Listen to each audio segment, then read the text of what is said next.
চরমোনাইল আসল রূপ জাতির সামনে ফাঁস হয়ে যাচ্ছে। বিএনপি ছাত্র দলের হয়ে খেলছে চরমোনাই, বিএনপি ছাত্র দলের বিটিম হয়ে উঠছে চরমোনাই, তাদেরকে সার্ভিস দিচ্ছে, প্রক্সি দিচ্ছে।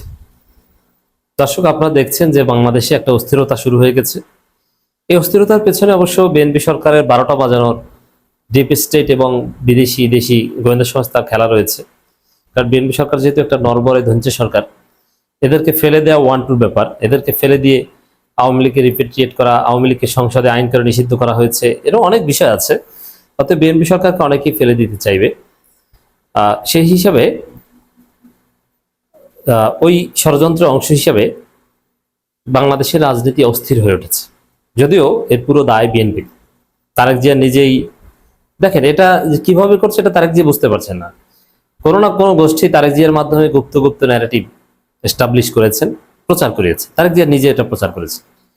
তারপরে এর প্রভাব বিএনপির মাধ্যমে স্টার্ট করেছেন, কিন্তু ফাঁকে ফোকরে কোন পুলিশ কোন জায়গা থেকে কি করে দেয় এবং পরিস্থিতি ঘোলাটে করে, এটা আবার বিএনপি বোঝে না। দায় পুরোটাই বিএনপির, কিন্তু ফিনিশড প্রোডাক্ট সম্পর্কে আবার বিএনপি জানে না। এরপরে তারেক জিয়াকে বোকা বানানো হচ্ছে। আমি একটা কথা বলেছি যে তারেক জিয়া হবেন ইতিহাসের নিকৃষ্টতম প্রধানমন্ত্রী, ইতিহাসে লেখা থাকবে। আপনারা এটা লিখে রাখেন যদি বিশ্বাস না করেন। এবং তারেক জিয়া বাংলাদেশ চালাতে পারবেন এরকম কোনো যোগ্যতা, গার্ডস নাই। তবে হ্যাঁ, যদি সর্বদলীয় জাতীয় সরকার গঠন করতে পারতেন, this issue would be different, whatever. এখানে এই যে ছাত্রদল ক্যাম্পাসে সন্ত্রাস করছে এবং ইচ্ছে করে গায়ে পাড়া দিয়ে, পায়ে পাড়া দিয়ে পরিকল্পিতভাবে মব করছে এবং একটা খারাপ পরিস্থিতি তৈরি করছে। ডাকসুর ভিতরে ঢুকে গুপ্ত লেখছে, হলের গেস্ট রুমে, রুমের ভিতরে, অফিস রুমের ভিতরে, ডাকসুর হল সংসদের বিভিন্ন জায়গায় অফিস রুমের ভিতরে ঢুকে শিবিরের বিরুদ্ধে লেখছে। শিবিরের অফিস, ওটা শিবিরের অফিস না, কিন্তু শিবির নেতারা তো, যেমন ছাত্র সংসদ পুরোটা শিবির, সেই ছাত্র সংসদের অফিসের ভিতরে গুপ্ত শিবির এইগুলো লিখছে। তা এই যে ছাত্র দলের গায়ে পাড়া দিয়ে, পায়ে পাড়া দিয়ে ঝামেলা করা এবং পুলিশের সামনে যেভাবে, এবং এই যে ভুয়া স্ক্রিনশট সরিয়ে যেভাবে পরিস্থিতি ঘোলাটে করছে, আপনি চিন্তা করছেন? তার জাইমা রহমান, জুবাইদা রহমান, এদের নামে জঘন্য ভাষায় ভুয়া ফটোকার্ড তৈরি করছে ছাত্রদল এবং ওইটাই তারা শিবিরের লোকদের নামে প্রচার করছে। কি নোংরামি তারেক জিয়া এবং জাইমা রহমানকে নিয়ে! এগুলো ভাষা উচ্চারণও করা যায় না। এগুলো ছাত্র দলের ছেলেরাই করছে, ওরা করে শিবিরের নামে প্রচার করছে।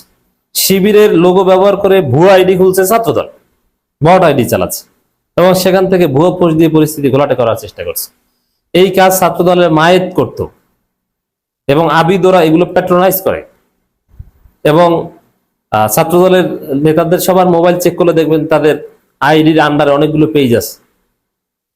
সেই পেজ থেকে তারা বিভিন্ন ফেসবুক পোস্ট দেয় এবং এই ধরনের নোংরা ফটোকার্ড ছড়ায়। এই যে পরিস্থিতি ঘোলাটে করা, গায়ে পাড়া দিয়ে, পায়ে পাড়া দিয়ে, এটা সবাই স্পষ্ট দেখছে চোখের সামনে। এবং যেভাবে সন্ত্রাস করছে, শিবিরকে হত্যা করার কথা বলছে, অযাচিতভাবে শিবিরকে গুপ্ত গুপ্ত বলছে। এক্ষেত্রে বিবেকবান যারা, তাদের দায়িত্ব হচ্ছে যে ছাত্র দলের এইসব সন্ত্রাসের বিরুদ্ধে কথা বলা। কিন্তু না, একটা গোষ্ঠী আছে ইনিয়ে বিনিয়ে শিবিরকে দায়ী করবে এবং এখানে ইনিয়ে বিনিয়ে শিবিরকে দায়ী করাটাই হচ্ছে ছাত্রদল বিএনপিকে সার্ভিস দেয়া। এই কাজটা করছে এখানে চরমোনাই।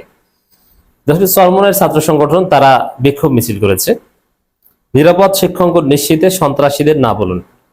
এবং সন্ত্রাসী কারা? সন্ত্রাসী শিবির, ছাত্রদল দুইটাই। এটি হচ্ছে বিএনপিকে সার্ভিস দেয়, এটি হচ্ছে বি টিমের কাজ। যে আমাকেও গালি দিবি, কিন্তু আসল গালিটা দিবি ওকে। আচ্ছা, এখানে শিবির এবং এখানে স্পষ্টত আমরা দেখতে পাচ্ছি যে একদম গায়ে পড়ে আগ বাড়িয়ে বিনা উস্কানিতে শিবিরের উপর হামলা করছে ছাত্রদল। সেটাকে শিবির ছাত্রদল সংঘাত সংঘর্ষ কিভাবে বলে? মাজহার যে ছেলেটা ঢাকা বিশ্ববিদ্যালয়ের শিবির নেতা এবং ডাকসুর সম্ভবত আইটি সম্পাদক বা এরকম কিছু, যদি ভুল না করি, ওকে লাথি দিয়েছে বিনা কারণে। ওর মতো নম্র ভদ্র ছেলে ঢাকা বিশ্ববিদ্যালয়, ওর মতো উচ্চ রেজাল্টদারি ছেলে ঢাকা বিশ্ববিদ্যালয় নাই। ওকে শাহবাগ থানায় ওখানে বসে ছাত্র দলের ছেলে লাথি দিয়েছে। ও কিন্তু কিচ্ছু বলে নাই যে আমাকে কে লাথি দিয়েছে। জাস্ট ভিডিওটা ভাইরাল হয়েছে এবং পুরো জাতি লাথি যে দিয়েছে ওকে অভিশাপ দিচ্ছে এবং আমি অভিশাপ দিচ্ছি, যে কুলাঙ্গারের বাচ্চা কুলাঙ্গার মাঝহারকে লাথি দিয়েছে, আল্লাহ ওর পায়ে তুমি ওর পা তুমি প্যারালাইসিস করে দাও, প্যারালাইজড করে দাও, ওর পা ধ্বংস হোক। আই রিপিট, ওর পায়ে প্যারালাইসিস হোক, প্যারালাইজড হয়ে ও বিকলাঙ্গ হয়ে যাক, এবার এটা হবে। এই ধরনের বেয়াদবি যারা করে এদের পরিণতি যে কতটা ভয়ঙ্কর আমি নিজ চোখে দেখেছি। আল্লামা সাইদির বিরুদ্ধে যারা মিথ্যা মামলা দিয়েছেন, এক একটা প্যারালাইসিস হয়ে বছরের পর বছর বাসায় শুয়েছিলেন, এক একটা পাগল হয়ে দুনিয়া থেকে বিদায় নিয়েছিলেন, স্ত্রী সন্তান লাইট থেকে ঘর থেকে বের করে দিয়েছে। অতএব মাযহাবদের মতো ছেলেদের সাথে তাদেরকে লাথি দেয়, যারা পায়ে লাথি দেয়, ওদের পরিণতি দুনিয়ায় আমরা দেখতে চাই। আল্লাহর পক্ষ থেকে গজব আসবে ওদের উপর। এইভাবে গায়ে পাড়া দিয়ে, এইভাবে ইচ্ছাকৃত ভাবে শিবির এক বিন্দু পরিমাণ উস্কানি দেয়, এক বিন্দু পরিমাণ। শিবিরের নামে ভুয়া ফটোকার্ড ছড়ানো হচ্ছে, শিবির কোনো ঝামেলা না করে তারা থানায় গিয়েছে। এর চাইতে শান্তিপূর্ণ হওয়া পৃথিবীতে কি আর সম্ভব? তারপরও চরমোনাইর লোকজন বলছে যে শিবির ও সন্ত্রাস, ছাত্রদল সন্ত্রাস। শিবির কি করেছে এখানে? বলে যে শিবির ছাত্রদল মারামারি, শিবির ছাত্রদল সংঘর্ষ। কিভাবে শিবির ছাত্রদল সংঘর্ষ?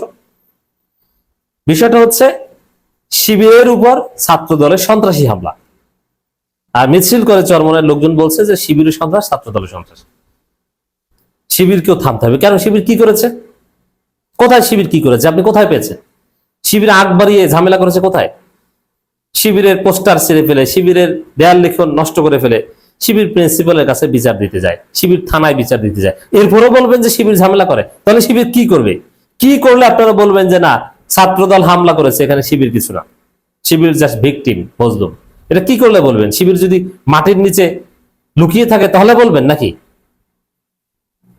মানে এগুলো কোনো অর্থ হলো?